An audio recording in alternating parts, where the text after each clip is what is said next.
আমার নবী যখন মক্কা বিজয় করতে গেলেন, মক্কা যেদিন বিজয় হয়ে গেল, 10,000 সাহাবা নিয়ে আমার নবী যখন প্রবেশ করছেন মক্কার ভিতরে,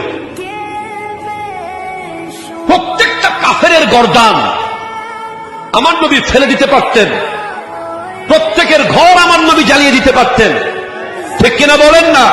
যারা আমার নবীকে খেতে দেয় নাই, বসতে দেয় নাই, বলতে দেয় নাই, হাঁটতে দেয় নাই, চলতে দেয় নাই, কিন্তু আমার দয়াল নবী বলছেন, এই মক্কার কাফেররা, এই মক্কাবাসী, তোমরা কি মনে করেছো আমি তোমাদের সাথে কি করতে পারি? তখন সবাই বলছে, আজ তোমার হাতে ক্ষমতা, তোমার ডানে খালিদ বিন ওয়ালিদ, বামে উমর ইবনুল খাত্তাব, 10,000 বীর যোদ্ধা তোমার সাথে, তুমি আজকে কি করতে পারো? বলে, আমি তোমাদেরকে ক্ষমা করে দিলাম। আপনি যদি আল্লাহর ওলি হতে চান, আপনার জীবনের প্রথম চরিত্র হবে ক্ষমা।